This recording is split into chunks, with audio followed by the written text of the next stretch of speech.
we? Nice to see you here today. Hello everybody, and a big hello from City Llama. So today's story is all about being kind and all about being brave. So I think you will enjoy it. It's called The Ugly Duckling. I hope you enjoy it. It was late spring, and the sun shone hot on a brown duck beside the farm pond, but she did not stir.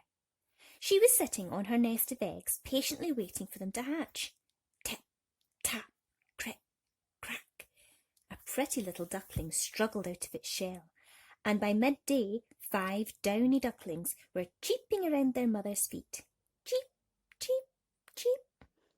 But the 6th and largest egg was still whole.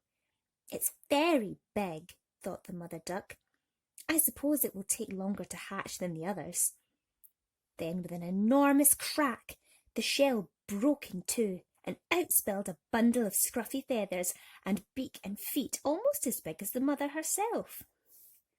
"You can't be one of mine," she quacked, staring at the ugly duckling. His brothers and sisters all stared too. "You're not one of us," they said, and began to laugh at the size of his flapping feet. Their father, the drake, paddled across the pond towards his new brood of children. "Oh dear," said the mother, trying to hide the 6th duckling behind her. "Whatever will he say when he sees you?" The drake beamed at his children and wagged his stumpy tail proudly. "Well done! What a fine family you've given me." "Good grief! That's not one of mine." The ugly duckling stumbled forwards with loving flicks of his short wings, but the drake turned his back and waddled off, shaking his head in disgust. The mother spread her wing comfortingly over the ugly duckling, but she could not help wishing he was prettier. "Perhaps you'll be clever," she said. "Your head is big enough after all." The farmyard chickens came by to check over the duck's new babies. "Oh, what little darlings," they gabbled. "But what's that? You've hatched a turkey, my dear. Get rid of it." "He's a turkey, Mama," jeered the other ducklings, dancing around their large ugly brother. "He's a turkling." "Of course he isn't," quacked their mother sharply. "We'll go for a swim in the pond to prove it. Turkeys can't swim." The ugly duckling was not a turkey. He swam just as well as his brothers and sisters. Faster, in fact, because his feet were so big. But the farm animals all gathered round the pond and passed rude remarks about Mother Duck's very large child.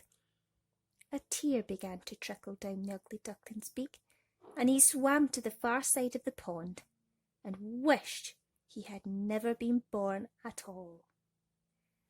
One day, the farm children came to feed the ducks in the pond.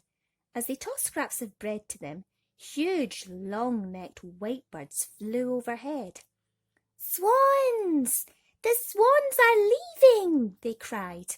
"Oh, aren't they beautiful?" But when they caught sight of the ugly duckling, the children laughed out loud. "I bet he grows into a whopping great duck and we eat him for Christmas. Let's catch him and show Mum." And they splashed the water and clutched at the ugly duckling until he was beside himself with terror.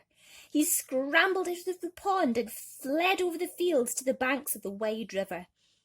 And there he hid, deep in the reed beds, day in, day out. Although the weather grew colder all the time, at last spring came. The ugly duckling ventured out onto the flowing river, his shoulders hunched, his head down. He had grown even bigger. At any moment he expected to hear someone say, "What's that?" or "There goes the duck's feather duster, that ugly son of hers." Then the same huge white birds he had seen before flew over and plunged down onto the river, parting the water with their white breasts. Their beauty was too much for the ugly duckling to beat. He climbed out of the river and waddled back towards the farm pond. As he approached the pond, he saw his brothers and sisters. They were almost fully grown ducks now. They stared in amazement as he passed the farmyard gate. "Mamma, mamma!" they quacked, open-beaked. The mother duck and the drake were tail up in the water, dabbing for food. The mother lifted her head, and a juicy snail dropped from her beak.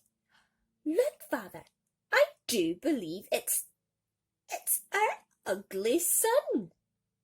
At that moment, the door of the farmhouse burst open, and the children rushed out to play. They caught sight of the ugly duckling, stopped, and pointed.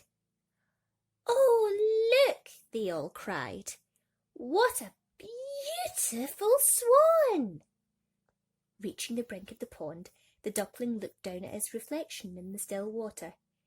He saw a long white neck and a delicate swan head. "A swan!" he cried, and his voice whistled through his elegant beak. "I'm a swan!" In his surprise and delight, he gave one flap of his white wings and lifted himself into the air to soar and glide with outstretched neck towards the river and his own family, the swans, and everyone said he was the most handsome swan of all. Well, I hope you enjoyed that, everybody, and remember to always be kind and always be brave. Until next time, kind and brave, that's our way. See you all another day. Good night, everybody. Sweet dreams.